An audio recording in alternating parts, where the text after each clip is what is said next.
Bueno, señores diputados. Bueno, primero quería darle las gracias a Adrián y al Círculo Molinari por la invitación. Y como ya mencionó Adrián, voy a hablar de la propiedad intelectual, y como yo no creo en lo de la propiedad intelectual o propiedad industrial, entonces lo que decidí fue copiar toda la conferencia. Y como una muestra de compromiso con mis ideas. Entonces, voy a intentar hablar así de algunos argumentos de por qué creo que no existe tal cosa como la propiedad intelectual o como la propiedad industrial.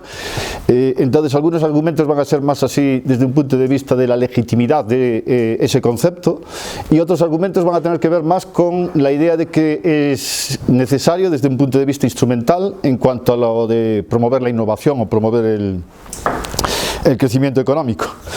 Entonces vamos a empezar así hablando de lo de la propia idea de propiedad intelectual o propiedad industrial, que ya saben que en algunos países no se diferencia, en otros se diferencia en relación a lo de patentes que pueden ser utilizadas con una intención productiva, y luego lo otro más así como cosas de libros o canciones o de ese estilo. Pero vamos a hablar, voy a hablar como si fuera más o menos la misma cosa, lo de propiedad intelectual o propiedad industrial. Y la propia idea lo que implica es que existe un derecho de propiedad sobre la innovación o sobre la creación de ideas. Y entonces quería empezar por ahí con un argumento que en realidad ya es bastante viejo, que es la idea de que no hay posibilidad de aplicar el derecho de propiedad a las ideas. Y eso es porque el derecho de propiedad, como explica por ejemplo Hoppe, surge de la necesidad de resolver conflictos en relación a la utilización de recursos escasos. Y el asunto es que con las ideas no hay escasez. Esto, por ejemplo, lo dijo ya hace tiempo Thomas Jefferson en su libro Escritos Políticos, que tengo que agradecer a don Ricardo Romero que me mencionara la referencia, y de paso así también es uno de los actos de copia que estoy haciendo ahora. Y Jefferson en esa obra, en Escritos Políticos, lo que dice es que la característica más peculiar de una idea es, y cito, que nadie la posee, menos porque otro la posea entera. Los inventos no pueden, por su naturaleza, ser objeto de derechos de propiedad. Entonces, el argumento este de que no puede haber propiedad en relación a las ideas es un argumento ya viejo. También hay que decir que, por otra parte, Jefferson sí que estaba a favor de la idea de que socialmente se otorgara el monopolio de los beneficios derivados de una idea a una persona, con el incentivo de promover esas ideas. Por lo tanto, en realidad considero la referencia de Ricardo Romero como una forma de sabotaje.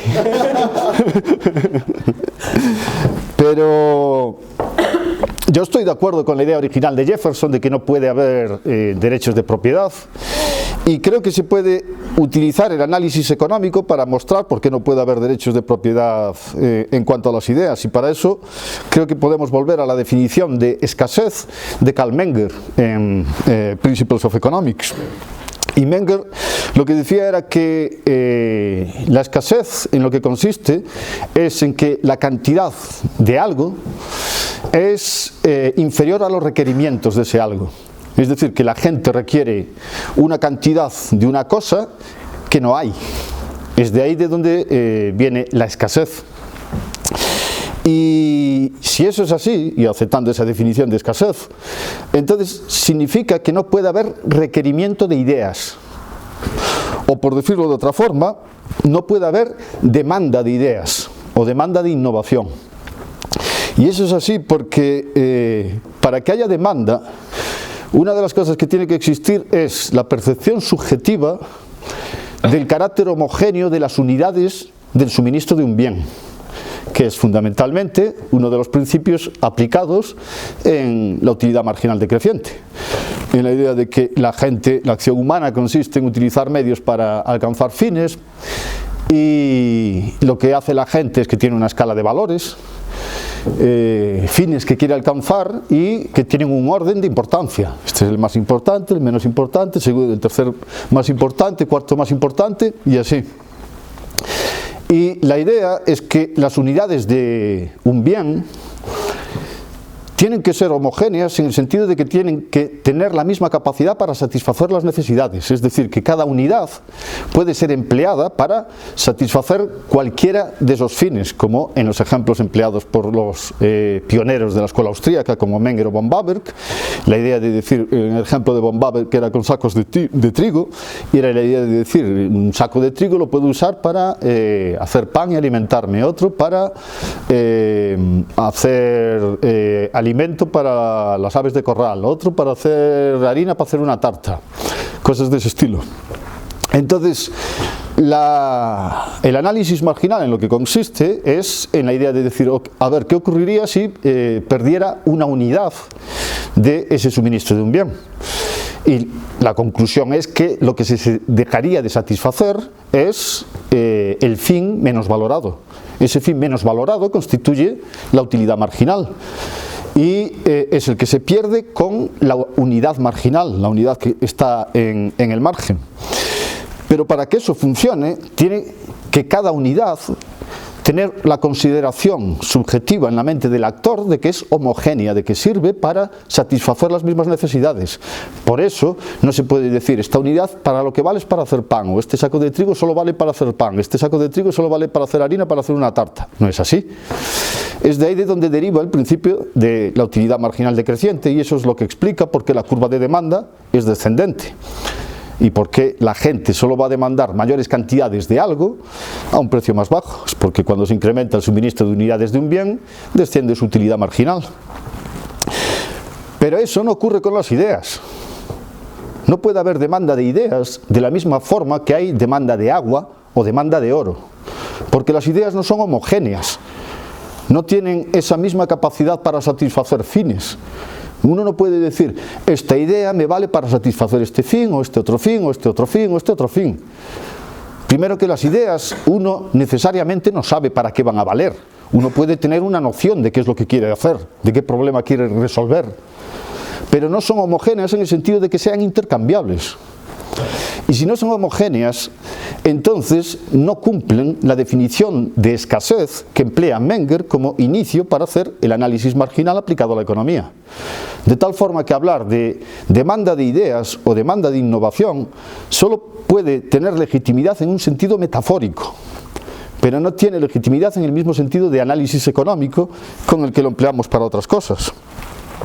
Y por eso no hay escasez de ideas. Porque no se aplica ni siquiera el propio concepto de escasez a las ideas, y es únicamente metafórico.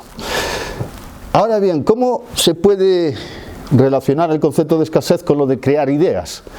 Lo que puede haber es escasez de ciertas cosas que son necesarias para tener ideas, como por ejemplo puede haber escasez de mentes. Eso puede entenderse en un sentido individual o en un sentido colectivo. Por ejemplo, en un sentido individual, yo solo tengo un cerebro. Bueno, según la opinión de algunas personas, como mi novia, ni siquiera eso, no tengo cerebro. Pero, no, la gente solo tiene un cerebro. Ahí se puede decir, o una mente, que hay escasez. Se puede entender en un sentido colectivo, en el sentido de que puede haber un mayor o menor número de personas. Hay una escasez en el número de personas que pueden pensar y pueden tener ideas. Podemos hablar de escasez en relación al tiempo. El tiempo que puede hacer falta para pensar o para dedicar a pensar.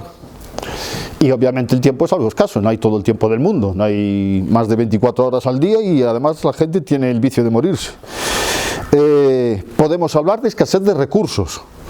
Eso significa que para que pueda haber gente pensando, tiene que haber los recursos necesarios para ello. Si existe una necesidad imperiosa de alimentarse, no puede haber mucha gente pensando. Es decir, que si hay que producir comida y hay una necesidad imperiosa de producir comida, no puede haber gente pensando.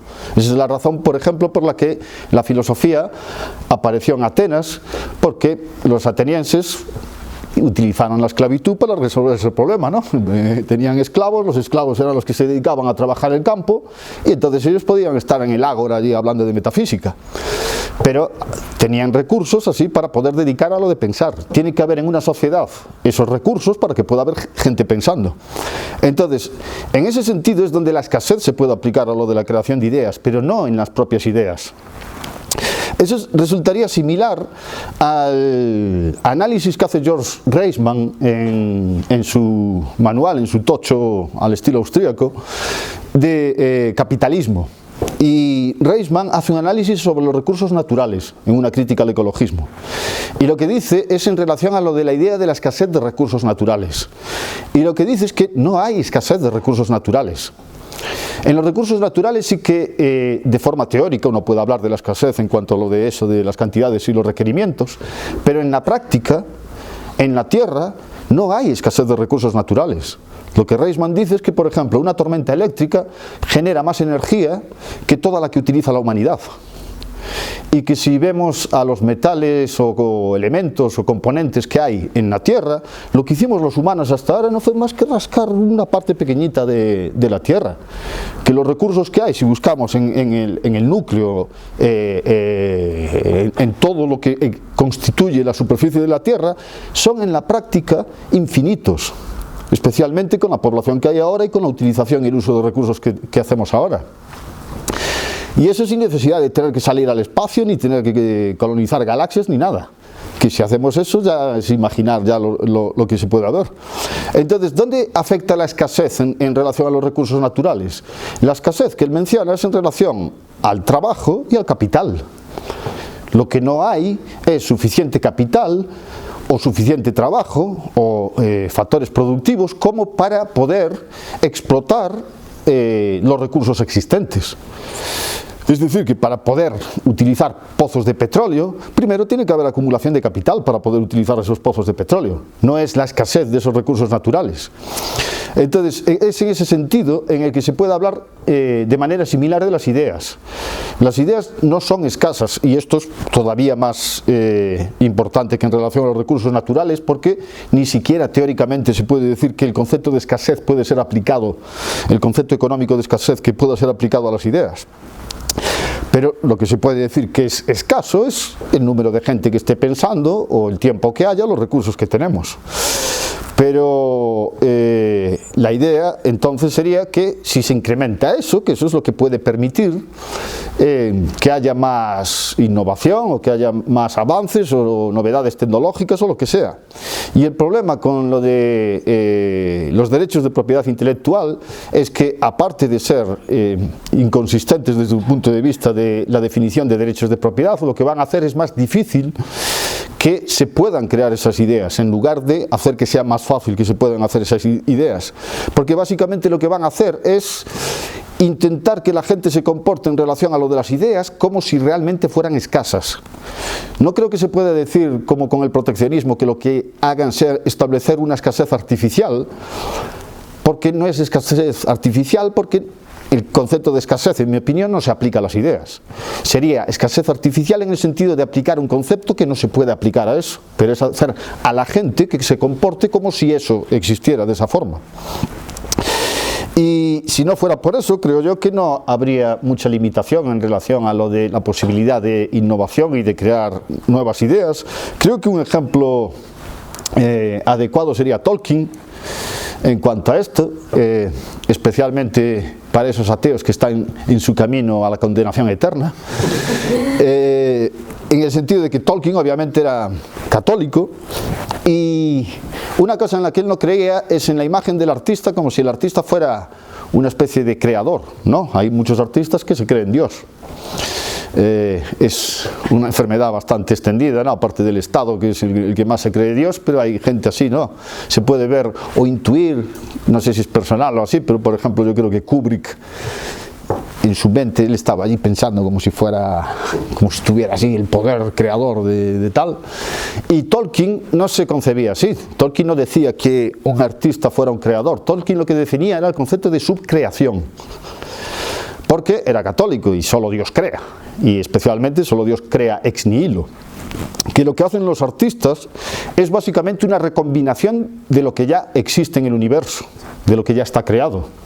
Y eso lo hacen en un sentido artístico de contar una historia que en términos metafísicos no va a ser ilimitada a las posibilidades, porque tiene que adaptarse a la naturaleza propia del universo, pero en términos de las combinaciones posibles que existen de contar historias, son combinaciones o posibilidades ilimitadas, que es algo que se puede ver bastante bien en la historia de la literatura, en la historia de la épica, en la historia del cine, en la historia básicamente de contar historias. Hay una serie de, y ya saben los autores así que hablan de lo de la estructura de la narración, tanto desde un punto de vista de historia de la mitología como desde un punto de vista de escritura de guiones, que básicamente lo que dicen es que hay una estructura universal, una serie de que se pueden reducir las historias que se cuentan a unos tipos básicos, pero que las formas de recombinar los elementos para contar esas historias son básicamente infinitos. Y eso sería una idea en relación a lo de que no hay escasez en las ideas, que simplemente lo que consiste es en recombinar elementos existentes y que eso tiene posibilidades ilimitadas.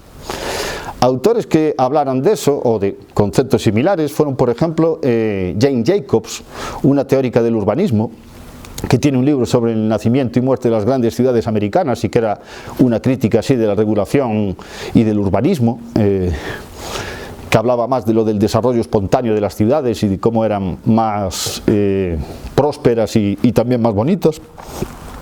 Y uno de los conceptos que ella desarrolló se llaman ahora, o se conoce con el nombre de externalidades Jacobs.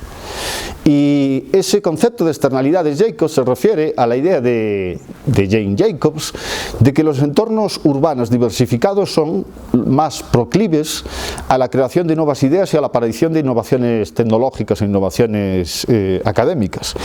Y eso ella lo decía porque en esos entornos diversificados hay más posibilidad de combinar conocimientos distintos. Y la mayor parte de la innovación y de la creación de nuevas ideas no consiste en crear ideas de la nada, sino que existe en combinar cosas ya existentes de una forma que no se hiciera antes o de hacerlo de una forma nueva.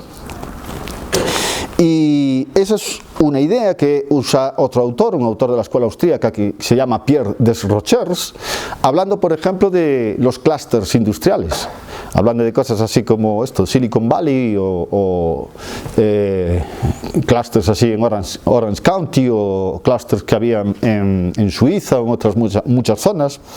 Y lo que él menciona es que una de las cosas que más favorecen el desarrollo tecnológico en ese tipo de concentraciones geográficas de empresas es el hecho de que pueda haber relaciones entre especialistas de distintas áreas, que lo que pueden hacer no es solo compartir su conocimiento, sino que además el propio hecho de que estén de manera cercana tratando entre ellos permiten la posibilidad de establecer como una especie de traducción del lenguaje especializado de distintas disciplinas que permite y facilita la combinación de conocimientos y permite la transmisión de información de lo que Hayek llamaría la información tácita, que eso es lo que explica, en su opinión, por qué en ciertos sectores económicos como el sector financiero, en el que en realidad para trabajar no haría falta mucho más que un ordenador, una conexión a internet y un teléfono, por qué hay distritos industriales concentrados en zonas específicas como en la City de Londres, donde los alquileres son de los más caros de la tierra.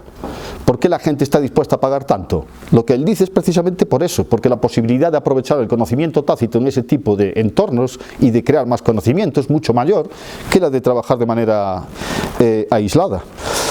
Entonces, eso en relación a lo de, primero, que la escasez no se puede aplicar, en mi opinión, al concepto de ideas o de innovación, y que esa es precisamente una de las razones por lo que explica lo de las posibilidades ilimitadas en cuanto a lo de creación de conocimiento, creación de nuevas ideas.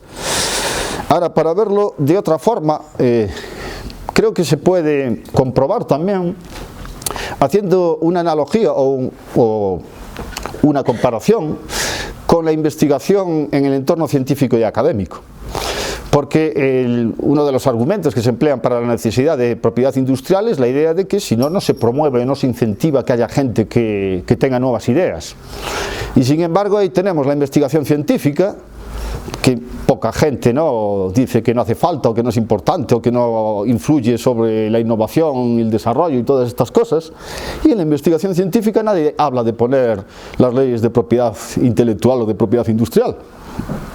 Y durante la revolución científica no había nada de eso. Y una cosa que sí existía y que existe en lo de la ciencia y en la investigación científica y académica es lo de la determinación de prioridad. es decir, lo de determinar quién fue el primero que habló de algo, que tuvo una idea, o que tuvo un concepto, o quién lo creó, o cosas de ese estilo. Pero eso se entiende como un principio moral y ético, como un principio de reconocimiento, ¿no? Reconocer a aquel que hizo algo primero. No se entiende como un principio de propiedad. Y básicamente es el mismo principio que justifica la idea de que en la investigación académica lo que tenemos que hacer es citar las fuentes y tenemos que referenciar, tenemos que decir, esto que estoy diciendo lo dijo esta persona. Pero es la misma idea, y la idea de que es un principio ético en relación a lo de no plagiar. Para ver un ejemplo de esto de la determinación de la prioridad lo podemos ver con el conflicto que hubo durante la revolución científica entre Leibniz y Newton por la determinación de ver quién fuera el creador del cálculo. Leibniz fue el primero que publicó algo en relación a eso, pero Newton al parecer ya tenía escritos anteriores a los de Leibniz, pero no publicados. Vale, por hacer spoiler, la investigación histórica moderna lo que determinó fue que ambos llegaron de manera independiente a resultados similares, es decir, que podemos decir que ambos inventaron el cálculo. Parece que Newton lo hizo unos pocos años antes que Leibniz, pero ambos lo hicieron de manera independiente. Sin embargo, hubo una polémica allí en la época para ver la determinación de la prioridad, para ver quién fuera el primero y si uno siguiera a otro. Hay que decir también que sociológicamente hablando no fue un proceso muy ilustrativo y muy noble y alto, ¿no?, de virtudes, porque por ejemplo en Inglaterra el proceso tuvo lugar a través de una comisión de investigación de la Royal Society y Newton era el presidente de la Royal Society. No sé yo si había ahí la suficiente neutralidad. Y Newton es sabido también que en términos personales era una persona extraordinariamente mezquina. Lo que también demuestra que para ser un genio científico no va acompañado de ser buena persona, ni de tener nobles ideales, ni cosas del estilo. Y Leibniz parece que también tenía sus defectillos, que era un poco vanidoso, que de hecho en esta polémica apareció misteriosamente un libelo contra Newton, ¿no?, anónimo, que luego se vio que escribiera Leibniz. Entonces escribió como si hubiera puesto él un comentario anónimo en YouTube ahí en la propia página, así para apoyar su propia versión. Pero la idea era que esa disputa era sobre quién tenía la prioridad, para decir, vale, este fue el primero, no para decir, este es el que tiene la propiedad de esa idea. Y como dije, la determinación de la investigación histórica actual es que ambos llegaron de manera independiente y simultánea. Digo simultánea entre comillas porque obviamente no fue en el mismo segundo, en el mismo momento en el que los dos así llegaron a eso. Fue con un periodo de años, pero en la práctica es en un periodo muy restringido, muy corto de tiempo. Y eso es una característica de la historia de la ciencia y de la tecnología, el hecho de resultados o teorías o inventos a los que se llegan en distintas partes de forma simultánea e independiente. Supongo que el ejemplo más importante sería el fuego, la invención del fuego, porque no habrá nadie que piense aquí que el fuego lo inventó solo una persona y se lo fue explicando a todo el mundo por ahí, ¿no? ¿Cómo que no? Prometeo, hombre. Y mire cómo acabó. O a lo mejor incendió un monte, se quemó toda la tierra y entonces así, aquí está el fuego. El fuego que es reconocido por los antropólogos y arqueólogos como el hecho de que apareció simultáneamente en este caso significa un periodo muy amplio de años, pero en distintas partes de la Tierra. Pero por poner ejemplos así más recientes, los podemos ver, por ejemplo, en el campo de la teoría económica tenemos el modelo Harrod-Domar, ya saben, de una teoría de crecimiento económico que lo que hace es establecer una relación proporcional entre la parte del PIB que se invierte en capital y la tasa de crecimiento económico. Y esa teoría no tiene un nombre muy original, es el modelo Harrod-Domar porque lo crearon Harrod y Domar. Y Harrod y Domar llegaron más o menos simultáneamente, con una diferencia de 4 o 5 años por ahí, pero llegaron de forma independiente. al mismo tipo de teoría. Y de hecho, investigando un poco en cuanto a la historia de las ideas, esa misma teoría se puede atribuir, o principios muy similares, a un autor soviético, Kovalevsky, que decía algo muy similar, con una teoría que sirvió de justificación para el establecimiento de los planes quinquenales en la Unión Soviética. Eso ya debería demostrar lo buena que es la teoría del Harold Domar.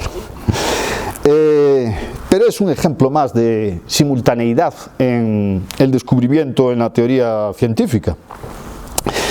Ahora bien, si la teoría de la propiedad intelectual es correcta, esos descubrimientos simultáneos e independientes deberían ser tratados como un conflicto de propiedad, porque ahora resulta que hay dos personas que son propietarios de la misma idea, Harrod y Domar, o cualquier otras personas que hubieran llegado a ese tipo de descubrimiento simultáneo e independiente.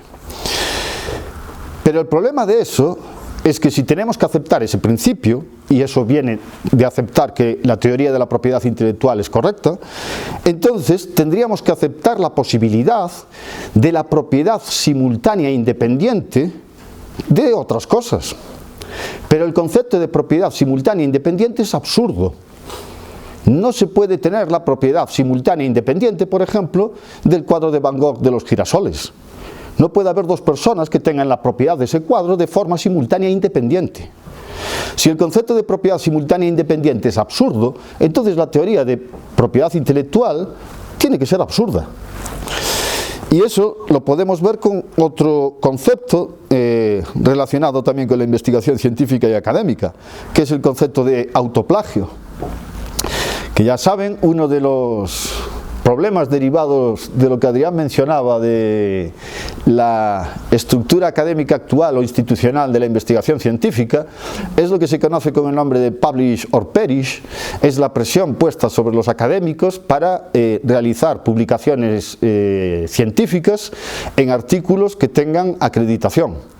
Es uno de los requisitos que tienen para tener promociones, para tener mejores puestos, para tener más salario y todo eso. Esa es la razón por la que están buscando los artículos. JCR era la que Adrián no sabía, es uno de esos. JCR. Ese es el nombre que suena en las universidades de los profesores. JCR. Van buscando el JCR como peor que aquí buscamos el anarquismo. Y el autoplagio en lo que consiste es en la idea de que por esa presión, esta es una explicación sociológica para decir por qué puede existir el autoplagio, por esa presión uno de los incentivos que hay es que un autor que haya escrito artículos, lo que puede hacer es un refrito de esos artículos, puede aprovechar esos artículos, ¿no? Igual que del cerdo se aprovecha todo, pues utilizar del artículo y volver a aprovecharlo, recocinarlo, utilizas lo mismo que ya tenías, pero lo vuelves a repetir en muchos artículos, te reduce enormemente el esfuerzo. Según el grado de extensión con el que se haga eso, a uno se le puede acusar de autoplagio, de estar plagiándose a sí mismo. Y eso, nuevamente, es un principio ético, es la idea de que eso éticamente es incorrecto. Pero, otra vez, como estamos hablando en el campo también de creación de ideas, si en la creación de ideas la teoría de propiedad intelectual es correcta, entonces el autoplagio tendría que considerarse también como un asunto de propiedad. Y eso significa que tendríamos que considerar el autoplagio como un autorrobo. Es decir, dame la cartera o disparo. Y entonces cojo la cartera o el tabaco y me lo pongo en este otro bolsillo y entonces me robé a mí mismo. El autorrobo es obviamente absurdo. Si el autorrobo es absurdo, entonces la teoría de derechos de propiedad intelectual conduce a absurdos, es incorrecta. Porque si la teoría fuera correcta, entonces el autoplagio tendría que ser un autorrobo. Pero el concepto de autorrobo es obviamente absurdo.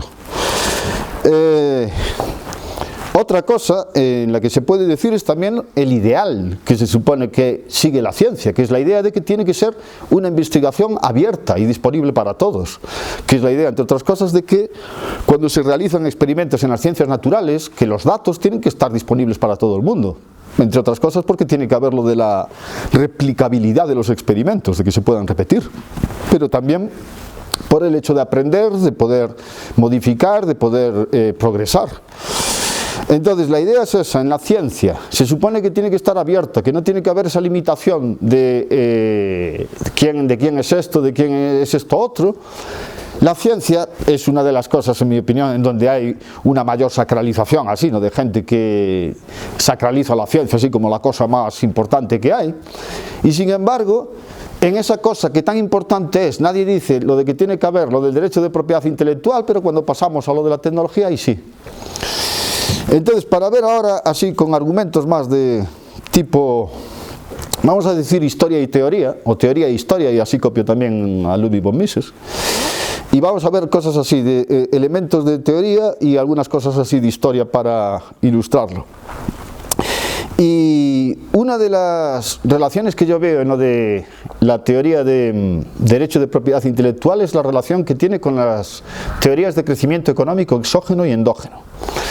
Esas teorías lo que hacían eran, precisamente por reacción al modelo Harrod-Domar, que se centraba en dos cosas, se centraba básicamente en la idea de la necesidad de planificación central del Estado para resolver trampas de pobreza y la importancia de la inversión en capital físico.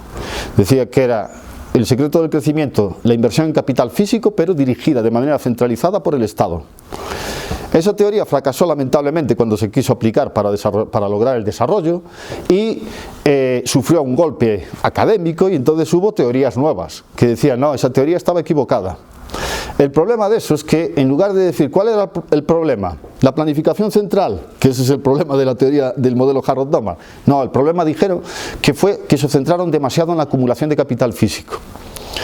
Y entonces desarrollaron otras, como la teoría de crecimiento exógeno, Robert Solow, en las que la idea era que la acumulación de capital estaba sometida a rendimientos decrecientes. Y como estaba sometida a rendimientos decrecientes, entonces, aunque se fuera acumulando capital, se iba incrementando el output, pero cada vez con rendimientos menores. De tal forma que el crecimiento económico a largo plazo se decía que no podía ser explicado por la acumulación de capital, sino que tenía que venir de otro lado. Y solo lo que dijo fue que era el desarrollo tecnológico, era el secreto del crecimiento económico. Esas ideas las recuperaron los autores del crecimiento endógeno, porque uno de los problemas de la teoría de Solow es que el crecimiento económico no estaba incluido en el modelo, entonces venía de fuera del modelo, por eso se llama exógeno, y estos autores lo que querían era endogeneizar la explicación del crecimiento tecnológico. Pero continuaron con la idea de que la acumulación de capital no podía ser la responsable del crecimiento económico, tenía que ser el desarrollo tecnológico, y continuaron con la idea o con la asunción de rendimientos decrecientes en la acumulación de capital. Y en los modelos que hicieron llegaron a la conclusión de que lo importante para que hubiera desarrollo tecnológico era que el Estado promoviera ese desarrollo tecnológico, por ejemplo, subsidiando investigación y desarrollo, o realizando directamente investigación y desarrollo, o con leyes de patente y de propiedad intelectual. Y una de las ideas por las que lo dijeron es porque crearon o hablaban de una trampa de pobreza. Pero era una trampa de pobreza derivada del conocimiento, le llamaban la trampa del conocimiento. Y la idea básicamente era que combinaba dos conceptos: uno, la complementariedad del conocimiento, y otro, la existencia de una tasa mínima de retorno en la inversión por conocimiento. Con la complementariedad del conocimiento se referían a la idea de que el conocimiento es complementario, es decir, que el conocimiento que tengo yo incrementa la productividad del conocimiento que tiene otra persona. Cuanto más conocimiento hay en una sociedad, más productivo resulta el conocimiento nuevo que se crea. Lo que es un concepto que me parece razonable y útil y aprovechable. Pero combinaban eso con la idea de la existencia objetiva para todo el mundo, a nivel social, de una tasa mínima de retorno por la inversión en conocimiento. Es decir, que para que la gente los empresarios tengan incentivo para invertir en la creación de conocimiento, que tiene que alcanzarse esa tasa mínima. Y la idea que decían era, si imaginamos una situación inicial en un país en 1950, por ejemplo, esa es la situación inicial, en Singapur o en donde sea, y en esa situación inicial hay muy poco conocimiento, hay poca complementariedad del conocimiento. El conocimiento existente va a tener poca productividad y por lo tanto va a tener un rendimiento bajo. Si tiene un rendimiento bajo, puede que no se alcance esa tasa mínima necesaria para la inversión en conocimiento, y entonces no se va a invertir en conocimiento. Si no se invierte en conocimiento, no se crea más conocimiento, entonces el conocimiento en una sociedad continúa siendo poco, la complementariedad continúa siendo poca, entonces no se alcanza la tasa mínima de inversión en conocimiento, entonces se crea poco conocimiento y lo que hay es un círculo vicioso. Y esa idea, primero, me resulta graciosa porque estas teorías, exógena y endógena, al parecer vinieron como respuesta al fracaso del modelo Harrod-Domar. Pero resulta que el modelo Harrod-Domar hacía exactamente lo mismo, porque decía que el hecho de que hubiera países pobres era por una trampa de pobreza, solo que la trampa de pobreza que hacían ellos era una trampa de ahorro e inversión en capital físico. Decían, si en un momento inicial en un país hay una renta baja, entonces la gente puede ahorrar poco. Si puede ahorrar poco, puede invertir poco en capital físico. Si se invierte poco en capital físico, entonces no aumenta la productividad. Si aumenta la productividad, la renta es baja. Si la renta es baja, entonces la gente no puede ahorrar. Si no puede ahorrar, no puede invertir. Entonces me resulta curioso porque estas teorías así, ¿no?, revolucionarias, así después como surgen de reacción a el crecimiento exógeno y endógeno a la teoría de Harrod-Domar, se acaban en lo mismo, dicen exactamente lo mismo, que la explicación de que haya países pobres es que están atrapados en un círculo vicioso que impide el conocimiento. En mi conclusión, quienes están atrapados en un círculo vicioso son esos economistas, porque lo que hacen es, después de 80 años, repetir exactamente la misma idea. Unos es en la inversión en capital fijo y otros en la inversión en conocimiento, pero es exactamente la misma idea. Y esa es una de las cosas que me resultan graciosas de ese modelo, pero otra cosa que me resulta graciosa, y es como justifica la necesidad de que haya esto, leyes de patentes y propiedad intelectual y subsidios al I+D y a la innovación, no, esta idea de que el Estado como Deus ex machina va a resolver estos problemas, no, va a venir desde los cielos y va a levantar a los países y los va a elevar de la pobreza y de su situación inicial. Pero una de las cosas que me hacen gracia es que estos modelos tienen que hablar de una situación inicial. Una situación inicial, ¿no? Dicen, si para empezar hay poco conocimiento, ¿no?, como en el modelo que haga cualquiera al estudiar, ¿no?, por ejemplo Singapur en 1950, si para empezar hay poco conocimiento, o si para empezar la renta es baja. Pero pensando en eso, dices, momento inicial, ¿qué pasó? ¿Empezó Singapur en 1950 o qué? No había nada allí y en 1950 apareció Singapur. Y decía, pero en el momento inicial había poco conocimiento. Yo creo que el único momento inicial que tiene sentido, hablando en estos términos, sería el de la aparición del ser humano como especie. Es el único momento inicial que se puede considerar. Cualquier otro momento inicial es una selección arbitraria en un momento del tiempo que no es momento inicial, no existía antes, 1949 no había nada allí, que había un agujero vacío allí de... Entonces, si lo vemos así, vemos lo del momento inicial, digo yo que en el Paleolítico tenía que haber un ministerio de industria, porque si no tenía que haber la trampa de pobreza, bien sea de inversión en capital fijo o de creación de conocimiento, porque en el Paleolítico o en el momento inicial, que es el de la aparición del ser humano, les puedo decir yo completamente cuánto conocimiento había, cero, no había nada de conocimiento. ¿Cuánto capital había? Nada. Entonces, si esas teorías son ciertas, la evolución de la humanidad es imposible, a menos, claro, que ya hubiera un Estado que estuviera resolviendo los fallos de mercado, ¿no? Estaban allí, unga allí con el tal, y llegaba un hombre de Cromañón en una mano con el palo y en la otra mano con la cartera de ministro. Y llegaba allí, vengo aquí con un programa de subsidios y de promoción del tal. Tiene que ser así, porque si no, ¿cómo se explica? Porque de hecho, en términos históricos, y por ejemplo está la obra de Esther Boserup, una historiadora así, muy importante en relación a lo de teorías de la población y de desarrollo tecnológico, pero hay muchos autores que lo que ven es la historia como precisamente un proceso de evolución tecnológica y de creación de conocimiento. Y si no, piensen en el Paleolítico. Los arqueólogos definen el Paleolítico y lo dividen básicamente por cambio tecnológico. Obviamente están obligados a hacer eso porque los arqueólogos trabajan con restos materiales. Y los restos materiales que hay son los de la tecnología lítica, sobre todo. Pero básicamente las distintas fases del Paleolítico consisten en distinta tecnología lítica, en la evolución de la tecnología lítica.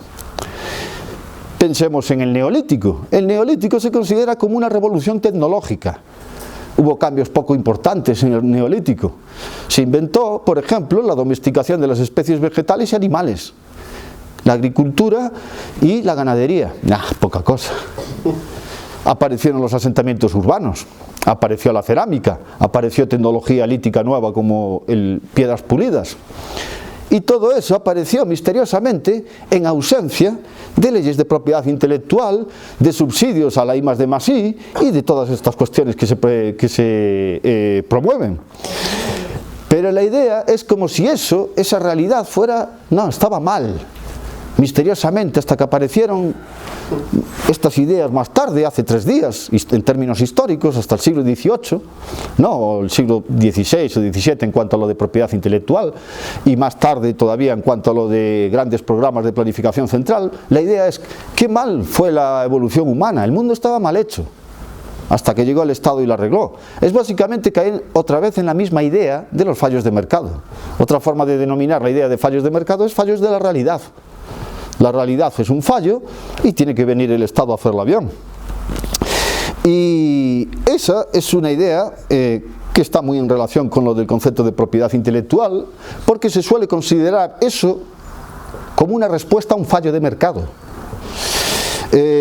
Por ejemplo, Dani Rodrik, un autor así que estudió mucho sobre política industrial y promoción de crecimiento y de las razones por las que países pobres están pobres y cómo hacer para que avancen. Y una de las cosas que dice es que en los países pobres hay una baja demanda de innovación. Bueno, desde mi punto de vista, con lo que dije antes, ahí Dani Rodrik ya no está siendo muy buen economista, porque en lugar de tener una precisión adecuada del lenguaje, lo que está es hablando de manera metafórica.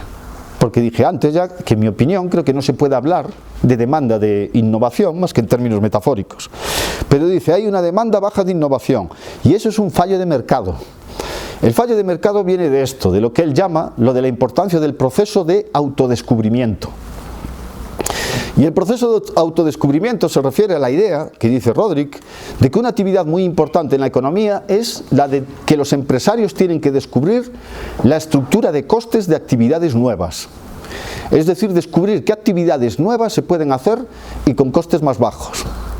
Y dice, esa es una actividad socialmente muy importante, muy beneficiosa, pero está mal retribuida. Está mal retribuida porque si el empresario falla, carga con todos los costes. Pero si el empresario acierta, vienen otros imitadores como buitres, ¿no? Y aprovechan esa innovación que hace y obtienen también beneficios y ganancias. Básicamente lo que está diciendo es que es un ejemplo de externalidad positiva. En lo que hay es una externalización de los beneficios y los empresarios innovadores no se apropian de todas las ganancias de su actividad innovadora, que es uno de los argumentos típicos de lo de las patentes. Entonces dice, como en los países pobres no hay un sistema de patentes fuerte y bien establecido y que proteja bien la propiedad intelectual, por eso hay pocos innovadores allí.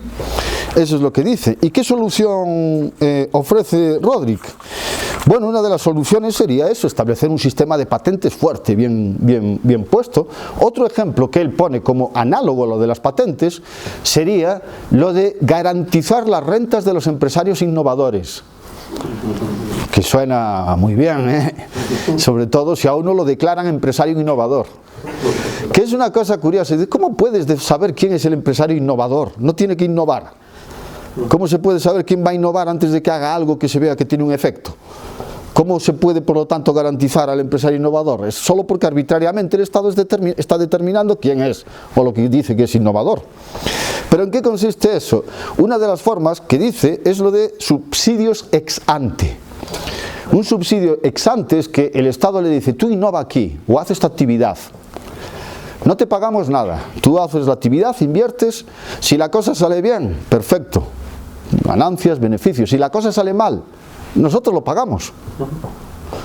Y eso, por ejemplo, se vio la maravilla de ese sistema, porque ya lo empleamos aquí en España, en Madrid, por ejemplo, con lo de las autopistas radiales, en las que se construyeron con la cláusula esa de la responsabilidad patrimonial de la administración, en la que lo que se hizo fue que el gobierno del PP le dijo a empresarios privados que construyeran autopistas, ¿no? Y les dio las licencias para construir esas autopistas, pero con esa cláusula de la responsabilidad patrimonial de la administración, que dice que si no resultaban económicamente eficientes o beneficiosas, entonces esas empresas podían devolverle la gestión a el Estado, y el Estado se hacía cargo de los costes.